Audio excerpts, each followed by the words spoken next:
नमस्कार. न्यूज डंकामध्ये मी महेश विचारे आपल्या सगळ्यांचं मनपूर्वक स्वागत करतो. मित्रांनो, सध्या विधानसभा अध्यक्ष राहुल नार्वेकर यांच्यासमोर सुनावणी सुरू आहे. 16 आमदारांच्या अपात्रतेचा मुद्दा आहे आणि त्यावरनं ही सुनावणी सुरू असताना ठाकरे गटाचे आमदार सुनील प्रभू आणि ते स्वतः प्रतोदसुद्धा आहेत विधिमंडळातले, तर त्यांची सुनावणी सुरू आहे आणि त्यांना विटनेस बॉक्समध्ये उभं करून त्यांना वेगवेगळे प्रश्न जे आहेत ते विचारले जात आहेत या सगळ्या अपात्रतेच्या मुद्द्यावर.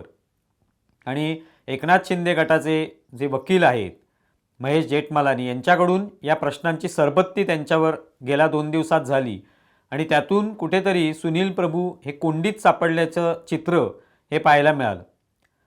आता मुळात याआधी सर्वोच्च न्यायालयामध्ये सुद्धा हे प्रकरण गेलेलं आहे. तिथून मग ते राहुल नार्वेकर यांच्याकडे पुन्हा पाठवण्यात आलं की तुम्ही या संदर्भातला लवकरात लवकर निर्णय घ्या, ठराविक कालमर्यादेमध्ये निर्णय घ्या, अशा पद्धतीने सांगण्यात आलं.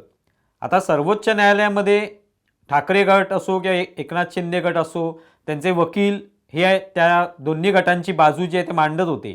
पण इथे मात्र राहुल नार्वेकर यांच्यासमोर वकील जरी सोबत असले तरी सुनील प्रभू यांना त्यांची बाजू मांडायची आहे आणि त्यामुळे कुठेतरी त्यांची कोंडी होताना दिसून येते, कुठेतरी ते अडचणीत आलेले दिसून येतात. आणि याचं कारण महेश जेठमलानी ज्या पद्धतीचे प्रश्न विचारत आहेत, त्यांना जी काही अपेक्षित उत्तर आहेत, समाधानकारक उत्तर आहेत, ती सुनील प्रभू देऊ शकत नाहीत असं तिथे दिसून येते.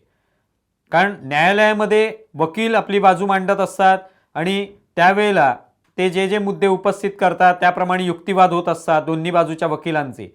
पण इथे मात्र सुनील प्रभू हे प्रतोद असल्यामुळे किंवा त्यांचीच स्वतःची याचिका असल्यामुळे आणि त्यांनीच व्हीप वगैरे बजावलेले असल्यामुळे त्यांनाच उत्तर द्यावी लागत आहेत. आणि जे काय प्रतिज्ञापत्रामध्ये म्हटलेलं असेल किंवा त्यांच्या याचिकेमध्ये म्हटलेलं आहे ते काय म्हटले हे त्यांना लक्षात ठेवून सांगायचे. त्यामुळे कुठेतरी त्यांची अडचण झालेली दिसून येते. आता जेठमलानी यांनी अनेक प्रश्न त्यांना विचारले. या प्रश्नांची उत्तरं देताना सुनील प्रभू जे आहेत ते वारंवार हे रेकॉर्डवर आहे किंवा हे प्रतिज्ञापत्रामध्ये म्हटलेलं आहे, पुन्हा तुम्ही मला कशासाठी विचारताय, अशा पद्धतीचे उपप्रश्न जे आहेत ते करत होते. पण अर्थात त्यांनाही उत्तर द्यावीच लागणार, कारण का जरी ते प्रतिज्ञापत्रात लिहिलेलं असलं तरी स्वतःही त्यांनी याचिका केलेली आहे आणि ते प्रतोद असल्यामुळे त्यांनाही बाजू मांडावी लागेल, स्पष्ट करावं लागेल की नेमकी कोणत्या तारखेला व्हीप जारी केले, किती आमदारांवर केलेले आहे, किती आमदार त्या ठिकाणी मिसिंग होते, किती आमदार सोबत होते, ही सगळी आकडेवारी त्यांना पाठ असणं अपेक्षित आहे. पण तसं कुठे ते दिसलेलं नाही आणि त्यामुळे कुठेतरी ते गांगरलेले वाटतात किंवा कुठेतरी त्यांची कोंडी झालेली दिसून येते. हे मुळात प्रकरण जे आहे ते त्यावेळेला घडलेलं आहे. जो सगळा उल्लेख या सगळ्या सुनावणीत येतो तो म्हणजे 20 जून 2022 ज्या दिवशी विधान परिषदेची निवडणूक होती आणि ती निवडणूक झाल्यानंतर दुसऱ्या दिवशीपासून म्हणजेच 21 तारखेपासून आमदार जे आहेत शिवसेनेतले हे कुठेतरी गायब झाले, नॉट रिचेबल होते आणि बरेचसे आमदार हे कुठेही फोनवर कुठेही सापडत नव्हते. ते नेमके कुठे गेलेले ते कोणाला कळत नव्हतं. आणि नंतर हळूहळू बातम्या येऊ लागल्या की हे आमदार जे आहेत ते गुजरातला गेलेत, सुरतला गेलेत, तिथून मग ते नंतर गुवाहाटीला गेले. पण 20 तारखेला ही निवडणूक पार पडली. त्यावेळेला प्रतोद या नात्याने सुनील प्रभू यांनी व्हीप जारी केला होता, त्या पद्धतीने आमदारांनी मतदान केलं. त्या संदर्भात मग जेठमलानी जेव्हा प्रश्न विचारतात त्यांना की 20 तारखेला जी निवडणूक झाली त्यावेळेला किती आमदारांनी मतदान केलं, तेव्हा सुनील प्रभू सांगतात की 55 आमदारांनी मतदान केलं. म्हणजे सगळ्या आमदारांनी मतदान केलेलं आहे. मग नेमकी मिसिंग आमदार कोणते होते असा जेव्हा प्रश्न विचारतात तेव्हा ते म्हणतात की ते प्रतिज्ञापत्रात म्हटलेलं आहे. मग तुमच्यासोबत किती आमदार होते, कोण कोण आमदार होते, त्यांची नावंही ते सांगतात. ते अर्थात त्याच्या याचिकेमध्ये जी त्यांनी दिलेली आहे ते सांगतात. पण मिसिंग आमदार किती होते, तर मिसिंग आमदार जे प्रत्यक्ष निवडणूक जेव्हा झाली विधान परिषदेची त्यावेळेला कोणीच मिसिंग नव्हतं. म्हणजे मिसिंग किंवा नॉट रिचेबल हे आमदार कधी झाले, तर सगळी निवडणूक पार पडल्यानंतर, मतदान झाल्यानंतर हे सगळे आमदार जे ते हळूहळू निघून गेले सुरतला आणि त्यातले मग ते मिसिंग झाले असं सुनील प्रभू सांगतायत. म्हणजे प्रत्यक्ष निवडणुकीच्या वेळेला जो काही व्हीप जारी केला होता की सगळ्या आमदारांनी उपस्थित राहायला पाहिजे, मतदान केलं पाहिजे, आपल्याच उमेदवारांना मतदान केलं पाहिजे, हा जो काही व्हीप होता तो मान्य केलेला आहे सगळ्यांनी. त्या पद्धतीने 55 आमदार तिथे उपस्थित होते, त्यांनी मतदान केलेले. पण नंतर ते मिसिंग झाले, नंतर ते गायब झाले असं जेव्हा सुनील प्रभू म्हणतायत, त्याच्याबद्दलच जेठमलानी त्यांना विचारतात की मग मिसिंग कधी झाले, कोणत्या वेळेला झाले, तर मग ते दुसऱ्या दिवशी झालेले आहेत.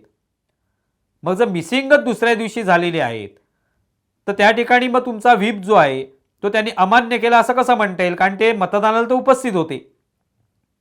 असा त्यांना जेठमलानींना सवाल विचारायचा आहे. त्यामुळेच कुठेतरी सुनील प्रभू जे आहेत ते अडचणीत आलेले दिसून येतात. आणि मुळातच ज्या वेळेला जेठमलानी त्यांना विचारतात हे सगळे वेगवेगळे प्रश्नांची सरबत्ती करतात, त्यावेळेला सुनील प्रभू म्हणतात की मी काही गुन्हेगार नाहीये, मला अशा पद्धतीने प्रश्न विचारले जात आहेत. तर मुळातच सुनील प्रभूंना असे प्रश्न विचारले जाणारच, कारण का त्यांना शेवटी विधानसभा अध्यक्षांसमोर जे काही ट्रिब्युनल आहे असं म्हटलेलं आहे सर्वोच्च न्यायालयाने, त्या पद्धतीने विधानसभा अध्यक्षांना जाणून घ्यायचे की सुनील प्रभूंना काय काय माहिती आहे, काय काय त्यांनी केलेलं आहे, व्हीप कधी कधी लागू केलेला आहे, कधी त्यांनी तो व्हीप काढलेला आहे, याच्या तारखा, त्यावेळी ती वेळ, हे सगळं त्यांना जाणून घ्यायचे. ते भलेही प्रतिज्ञापत्रात असेल जे सुनील प्रभू म्हणतात त्या पद्धतीने, पण ते जाणून घेण्याचा अधिकार आहे. आणि म्हणून ते विटनेस बॉक्समध्ये आहेत आणि त्यात त्यांची कुठेतरी कोंडी झालेली दिसून येते. मग त्याच्यामध्ये त्यांचा हा एक मुद्दा उपस्थित होतो की 20 तारखेला तुम्ही व्हीप जारी केलात त्या सगळ्या आमदारांना, कारण का तर निवडणूक पार पडली आणि निवडणूक पार पडली, त्याचं मतमोजणी झाली, जे काही निकाल लागायचे ते लागले आणि त्यानंतर मग बातम्या येऊ लागल्या असं सुनील प्रभू म्हणतात की आमदार मिसिंग आहेत, आमदार गायब झालेत, नॉट रिचेबल आहेत शिवसेनेचे आमदार, आणि ते आमदार मिसिंग दिसू लागले. आम्हाला कळलं ते. आम्ही त्यावेळेला तात्काळ उद्धव ठाकरेंकडून मला सांगण्यात आलं की मीटिंग घ्या. आता ही मीटिंग कधी नेमकी झाली आहे तर ती 21 तारखेला झालेली, कारण ही मतमोजणी जी आहे ती सुनील प्रभूच म्हणतायत की 11 ते 12 वाजेपर्यंत साधारणपणे ही मतमोजणी झाली, म्हणजे दुसरा दिवस उजाडलाच. मग हा दुसरा दिवस उजाडला त्यावेळेला ती मीटिंग होणार होती. मग त्या मीटिंगसाठी हा व्हीप जारी करण्यात आला आणि त्याच्यात काही आमदार जे ते मिसिंग आहेत ते आमदार त्या मीटिंगला येऊ शकले नाहीत. जवळपास 10-12 आमदार फक्त तिथे होते आणि बाकीचे आमदार येऊ शकले नाहीत, कारण ते गुजरातला निघून गेले, सुरतला निघून गेले, तिथून पुढे ते गुवाहाटीला गेले, ते आलेले नाहीत. तो मुद्दा ते उपस्थित करतात. पण जेठमलानी जे विचारतायत की तुम्ही व्हीप जारी केला पण आमदार तर सगळे उपस्थित होते मतदानाला, हा सगळ्यात महत्त्वाचा मुद्दा येतला की जेठमलानी जे विचारतायत ते कशा संदर्भात विचारतायत, तर तुम्ही सभागृहामध्ये जे आमदार होते त्या आमदारांना व्हीप बजावला, ते आमदार अनुपस्थित होते का, मतदानाला अनुपस्थित होते का, तर नव्हते, ते सगळे उपस्थित होते. मग तुम्ही मिसिंग आमदार कोणते म्हणताय, तर ते नंतरचे, जेव्हा सगळी मतमोजणी झाली, निवडणूक पार पडली, त्यानंतर जे आमदार निघून गेले ते मिसिंग आहेत त्यांच्यासाठी, सुनील प्रभूंसाठी किंवा ठाकरे गटासाठी. म्हणजे हा जो मुद्दा आहे हा खूप महत्त्वाचा आहे, जो जेठमलानी उपस्थित करतायत की तुमचा जो व्हीप आहे तो सभागृहासाठी आहे. सभागृहासाठी, सभागृहामध्ये जे काही होईल, निवडणूक होईल, मतदान होईल, एखाद्या विधेयकावर तुम्हाला मत मांडायचं असेल किंवा त्याच्या बाजूने उभं राहायचं असेल, त्याच्या विरोधात जायचं असेल, तर त्यासाठी व्हीप आहे. आणि त्यावेळेला तो व्हीप जर पाळला गेला नाही तर निश्चितपणे त्या आमदारांवर कारवाई होऊ शकते. पण ही जी काही मीटिंगबद्दल बोललं जाते ती मीटिंग तर 21 तारखेची आहे, त्याचा विधिमंडळाशी काही संबंध आहे का, तर तसा कुठे दिसत नाही. म्हणूनच हा जेठमलानी प्रश्न विचारत असावेत की जे मिसिंग आमदार तुम्ही म्हणताय ते नेमके कोणते आहेत मग, कारण ते मिसिंग आमदार मतदानाला तर मिसिंग नव्हते, ते सगळे उपस्थित होते. मिसिंग कधी झाले, दुसऱ्या दिवशी, ज्या दिवशी मतदान नव्हतं किंवा सभागृहातलं कोणतंही कामकाज नव्हतं.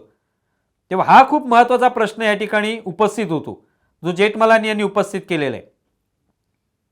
त्यांच्या सह्यांच्या बाबतीत आहे की तुमच्या 2 सह्या त्याच्यावर दिसत आहेत, त्यावेळेलाही ती कुठेतरी अडचणीत आलेली दिसतात की एका वेळेला मी पूर्ण सही करतो, एका ठिकाणी मी संक्षिप्त सही करतो. मी 20 तारखेला व्हीप जारी केला पण तो 21 तारखेला, कारण तो 12 वाजल्यानंतर केला त्यामुळे तो 21 तारखेचा होता, असंही त्यांच्या म्हणण्यामध्ये येतं. तेव्हा हा सगळा गोंधळ या ठिकाणी निर्माण होतो। मूळ मुद्दा आहे की हा व्हीप जो जारी केला जातो हा कोणत्या कारणासाठी केला जातो, तो सभागृहापुरता आहे का, की सभागृहाच्या बाहेर ज्या ज्या काही घटना घडतील पक्षाच्या संदर्भात त्यासाठी तो व्हीप जारी केला जातो का? प्रतोद हे जे पद आहे हे नेमकं कशासाठी आहे, हे विधिमंडळाच्या बाहेर उपयोगात येतं का, की फक्त विधिमंडळातच त्याचा उपयोग होतो? या संदर्भात काहीतरी स्पष्टीकरण यायला पाहिजे। जर प्रतोदाचा उपयोग किंवा त्याने जारी केलेला व्हीप हा फक्त सभागृहापुरता असेल, सभागृहामध्ये जे काही घडतंय त्यासाठीच आमदारांना हा पक्षादेश लागू होत असेल तर मग तिथेच तो लागू होईल। आणि प्रतोदाचं काम जर फक्त सभागृहापुरतं असेल तर बाहेर जी काही मीटिंग होईल, मग उद्या मातोश्रीवर होईल की अन्यत्र शिवसेना भवनात होईल, त्या मीटिंगला प्रतोदाचा व्हीप जारी होतो का, किंवा ती नोटीस असते का, काय नेमकं आहे हे स्पष्ट व्हायला पाहिजे। आणि ते कदाचित या सगळ्या सुनावणीत आता स्पष्ट होणार आहे। त्यामुळे या सुनील प्रभू ज्यावेळेला विटनेस बॉक्समध्ये उभे राहिले त्यावेळेला जेठमलानींचा रोख हा याकडेच आहे की हा जो काही व्हीप जारी केलेला आहे तो सभागृहापुरता आहे। तुम्ही जे म्हणताय ते बाहेरच्या घटनेबद्दल म्हणताय, जे निवडणुकीनंतर झालं, निवडणूक पार पडली, मतदान पार पडलं आणि नंतर जी दुसऱ्या दिवशी मीटिंग घ्यायची होती त्यासाठी आम्ही व्हीप जारी केला, त्या संदर्भात तुम्ही बोलताय आणि ते दाखवण्याचा प्रयत्न जेठमलानी करतायत। त्यामुळे आता याच्यातून काय नेमकं बाहेर येतंय ते बघायला सगळेच जण उत्सुक आहेत। कारण आता केवळ वकील एकमेकाची युक्तिवाद करत नाहीयेत दोन्ही गटांचे, तर आता प्रत्यक्ष जे लोक याच्यामध्ये इन्व्हॉल्व आहेत, आमदार असतील, प्रतोद असतील, ज्यांनी व्हीप जारी केला ते असतील, त्यांना विटनेस बॉक्समध्ये बोलवलं जाणार आहे। त्यामुळे त्यांना ही पक्की उत्तर माहिती पाहिजे, त्यांना आकडेवारी माहिती पाहिजे, त्यांना वेळ माहिती पाहिजे, काळ माहिती पाहिजे। तो माहिती असेल तर त्या ठिकाणी ते फसणार नाहीत, अन्यथा फसणं हे निश्चित आहे। तर बघूया काय येत्या काळामध्ये होते। तुम्हाला व्हिडिओ कसा वाटला आहे जरूर कळवा। आमचा व्हिडिओ जास्तीत जास्त लाईक करा, शेअर करा आणि आमचे यूट्यूब चॅनल सबस्क्राईब करा। धन्यवाद। आमचा व्हिडिओ जास्तीत जास्त लाईक करा, शेअर करा आणि आमचे यूट्यूब चॅनल सबस्क्राईब करा। धन्यवाद।